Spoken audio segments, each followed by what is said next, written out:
അതുകൊണ്ട് സമയം കുറെ ആദ്യം കഴിഞ്ഞു പോയി. ഇനിയാണെങ്കിൽ ബാങ്കിന് മുമ്പ് തീരണം. അതുകൊണ്ട് പറയട്ടെ, ഫേസ്ബുക്ക് ഉണ്ടാക്കുന്ന കള്ളന്മാർക്ക് അതിൽ കൂട്ടായ്മയുണ്ട്. ലോകത്തെ എല്ലാ കള്ളന്മാർക്കും പരിചയപ്പെടാം. പുതിയ പുതിയ കളവിന്റെ വഴികളെ കുറിച്ച് ആലോചിക്കാം. കക്കാനുള്ള എല്ലാ തന്ത്രവും ഫേസ്ബുക്കിൽ അറിയാൻ പഠിക്കാൻ കഴിയും. വേശ്യകൾക്ക് അതിൽ കൂട്ടായ്മയുണ്ട്. വേശ്യകൾക്ക് കൂട്ടായ്മയുണ്ട്. ആൺവേശ്യകൾക്ക് കൂട്ടായ്മയുണ്ട്. ആൺവേശ്യകൾക്ക് കൂട്ടായ്മയുണ്ട്. കേൾക്കണോ നിങ്ങൾ? നമുക്ക് ദുനിയാവിൽ മാതാപിതാക്കളിൽ നിന്ന് വെറുത്തു നിൽക്കുന്ന മക്കൾക്ക് പോലും അങ്ങനുണ്ടോ? മാതാപിതാക്കളിൽ നിന്ന് അവരെ കൂടുകയാണ്, ഒരുമിച്ച് കൂടുകയാണ്, അങ്ങോട്ടും ഇങ്ങോട്ടും സന്ദേശങ്ങൾ കൈമാറി. നിന്റെ ഹാബിറ്റ്, നിന്റെ സ്വഭാവം പറഞ്ഞു. ഞാൻ അച്ഛനിൽ നിന്നും അമ്മയിൽ നിന്നും അകന്നു നിൽക്കുന്ന ഒരു മകനാണ്. അപ്പൊ വേറെ ഞാനും നിന്റെ കൂടെയാണ്. ഞാനില്ല, എനിക്ക് അച്ഛനും അമ്മയായിട്ട് ബന്ധമല്ല. തിന്മകൾ ലോകം മുഴുക്കെയും പരന്നുകൊണ്ടിരിക്കുകയാണ്. നോക്കണം, ലോകത്ത് മൊത്തം ഈ ആഗോളവൽക്കരണം, ഗ്ലോബലൈസേഷൻ, ആഗോളവൽക്കരണം, ലോകരൂപം നോക്കൂ. ലോകമോരുണ്ട് പോൽ എൻ കയ്യിലെന്നോവർ ഔദുല്ലാലം കറാമത്ത് കൊണ്ട് അന്നങ്ങനെ പറഞ്ഞ പോലെ ഇന്നൊരു ലോകം ഒരു തീപ്പെട്ടി പോലെ ചുരുങ്ങി വന്നിരിക്കുന്നു. അല്ലെ, ലോകത്തെ തമ്മാടികളെല്ലാം ഒന്നിച്ചു ചേർന്നിരിക്കുന്നു. ഫേസ്ബുക്കിലേക്ക് കയറിയവൻ പെട്ടെന്നാണ് മോശമാവുക. ഇവനൊരു ഫേസ്ബുക്കിൽ ഒരു ചെറുപ്പക്കാരനെ പരിചയപ്പെട്ടു. നല്ല ഭംഗിയുള്ള, ഇവന് കാണാൻ നല്ല അഴകുള്ള മുഖമുള്ള ഒരു ചെറുപ്പക്കാരനാണ്. നന്നായിട്ട് പരസ്പരം മടുത്തു. പരസ്പരം കമന്റ്സുകൾ എഴുതാൻ തുടങ്ങി. അവസാനം അവൻ പറഞ്ഞു, എനിക്ക് മദ്യപാനം എന്ന ശീലമുണ്ട്. ഇവൻ പറഞ്ഞു, അത് മോശല്ലേ, അത് മോശല്ലേ. ആദ്യം എങ്ങനെ പറഞ്ഞു, പിന്നെ ആ മദ്യപാനി ഇവനെ പ്രേരിപ്പിക്കാൻ തുടങ്ങി. ഒന്നിച്ചു കണ്ടിട്ടില്ല, നേരിട്ടു കണ്ടിട്ടില്ല, പരസ്പരം ഇവർ കണ്ടിട്ടില്ല.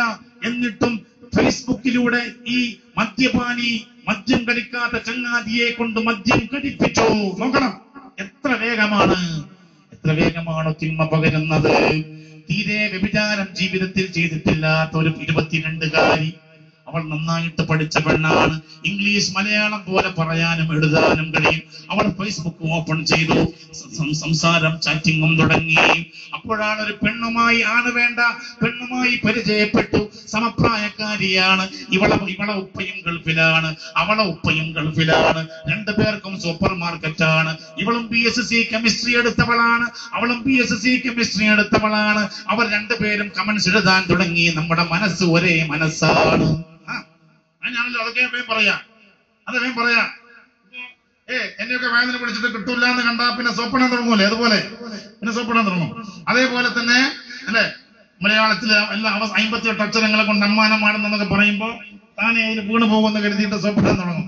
അതേപോലെ തന്നെ നമ്മുടെ രണ്ടുപേരുടെയും മനസ്സ് ഒരേ മനസ്സാണ്. രണ്ടുപേരും പരസ്പരം അടുത്തു.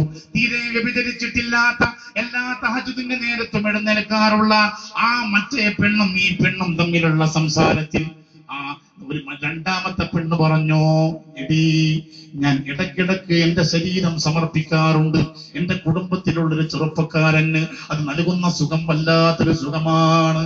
എനിക്ക് റിലാക്സ് വരുത്താൻ, കല്യാണം കഴിഞ്ഞിട്ടില്ലാത്ത എനിക്ക് റിലാക്സ് വരുത്താൻ, എനിക്ക് ആശ്വാസം കിട്ടാൻ ഞാൻ ചെയ്യാറ് ആ പരിപാടിയാണ്. എന്റെ കാക്കയുടെ മകനെ കൊണ്ടുവരും. ഞങ്ങൾ ഒരു റൂമിലിരുന്ന് ദീർഘനേരം സംസാരിക്കും. ആ സംസാരത്തിന് എന്റെ ഉമ്മയും എന്റെ ആങ്ങളമാരും ഇതിലുമല്ല. കാരണം അവനും വിദ്യാസമ്പന്നനാണ്, ഞാനും വിദ്യാഭ്യാസമുള്ളവളാണ്. എന്റെ റൂമിൽ ഇരുന്നു കൊണ്ട് ഞങ്ങൾ സംസാരിക്കുന്നതിന്റെ ഇടയിൽ കതകങ്ങടച്ചു ഞങ്ങൾ ശാരീരികമായി ബന്ധത്തിൽ ഏർപ്പെടും. ഇപ്പോൾ എനിക്ക് നല്ല ശാരീരിക സുഖമാണ്. മറ്റേ പെണ്ണാണെങ്കിൽ വ്യഭിചാരം എന്തെന്നറിയാത്തവൾ, തഹജ്ജുദ് നിസ്കരിക്കാറുള്ളവർ, ദിവസവും ഹബീബായ മുഹമ്മദുർ റസൂലുള്ളാഹി സ്വല്ലല്ലാഹു അലൈഹി വസല്ലം തങ്ങൾക്ക് 300 സ്വലാത്ത് ചൊല്ലാറുള്ളവർ, റസൂലുള്ളാഹി സ്വല്ലല്ലാഹു അലൈഹി വസല്ലം തങ്ങൾക്കും അശറത്തുൽ മുബശ്ശിരീങ്ങൾക്കും ഫാത്തിഹ ഓതുന്നവൾ. ഇവളാണ് ഈ വ്യഭിചാരത്തിന്റെ വാർത്ത കേൾക്കുന്നത്. ആദ്യം 2-3 ദിവസം അവളോട് വെറുപ്പ് തോന്നി. ഇവൾ ഫേസ്ബുക്ക് ഓപ്പൺ ചെയ്തേയില്ല, അവളോട് സംസാരിച്ചേയില്ല. മെല്ലെ മെല്ലെ ആ വെറുപ്പ് നീങ്ങി. പിന്നെയും സംസാരം തുടർന്നു എന്ന് മാത്രമല്ല, പിന്നീട് ഈ തീരെ വ്യഭിചരിച്ചിട്ടില്ലാത്ത തഹജ്ജുദിന് എഴുന്നേറ്റ് നിസ്കരിക്കാറുള്ള, ദിവസവും 300 സ്വലാത്ത് ചൊല്ലാറുള്ള പെണ്ണിനും വ്യഭിചാരത്തോട് താല്പര്യമേറി. സ്വന്തം പാപ്പയുടെ അനുജന്റെ മകൻ ഒരിക്കൽ പുരയിൽ വന്നപ്പോ നല്ല കാണാൻ അഴകുള്ള മുഖത്തിന്റെ ഉടമ, നല്ല ചന്തവും ചാരുതയും ആകർഷണീയതയുമുള്ള ശരീരത്തിനുടമ, സൽസ്വഭാവിയാണ്, കോമള മുഖത്തിനുടമയാ. ഈ ചെറുപ്പക്കാരനെ ഇവളെ റൂമിലേക്ക് കൂട്ടിക്കൊണ്ടുപോയി. റൂമിൽ ദീർഘനേരം സംസാരിച്ചു. മെല്ലെ മെല്ലെ ഇവളാണ് അങ്ങോട്ട് പ്രേരിപ്പിക്കാൻ തുടങ്ങിയത്. ശാരീരിക ബന്ധത്തിൽ ഏർപ്പെട്ടു. അന്ന് രാത്രി പകൽ സമയത്താണ് ശാരീരിക ബന്ധത്തിൽ ഏർപ്പെട്ടത്. അന്ന് രാത്രി അവൾക്ക് ഉറക്കം കിട്ടിയില്ല. മനസ്സ് വല്ലാതെ കലങ്ങി. കോളുകൊണ്ട കടല് പോലെ ഹൃദയം കലുഷമായി. ഉറക്കമില്ലാതായി. പിന്നെ ദിവസങ്ങളോ ഉറക്കമില്ലാതായി. അവളെ കൊണ്ടുപോയി ഒരു മനഃശാസ്ത്രജ്ഞന്റെ അടുക്കലേക്ക്. എന്റെ മകൾക്ക് ഉറക്കം കിട്ടുന്നില്ല, എന്റെ മകൾക്ക് ഉറക്കം കിട്ടുന്നില്ല, ഭക്ഷണം കഴിക്കുന്നേയില്ല, കണ്ണിങ്ങനെ കുടിയാൻ തുടങ്ങിയിട്ടുണ്ട്, ശരീരം വിളർച്ചയിലേക്ക് നീങ്ങുകയാണ്, കല്യാണത്തിനുള്ള ഒരുക്കങ്ങൾ ഒരുങ്ങുന്ന സമയമാണ്. എന്ത് ചെയ്യണം ഡോക്ടറെ? ഡോക്ടർ സൈക്കോ തെറാപ്പിക്ക് വിധേയമാക്കി, മനഃശാസ്ത്ര കൗൺസിലിംഗിന് വിധേയമാക്കി. എന്നിട്ട് ഉപ്പയോടും ഉമ്മയോടും ചോദിച്ചു, നിങ്ങൾ ഇവൾക്ക് മൊബൈൽ വാങ്ങിക്കൊടുത്തിരുന്നോ? പറഞ്ഞു, 40,000 സ്മാർട്ട് ഫോൺ. നോക്കണം, 40,000 ഇപ്പൊ ഈ ഉപ്പാക്കും മകനുള്ള ഇപ്പൊ ശരിയാക്കി തരണം, ഇപ്പൊ ശരിയാക്കി തരണം.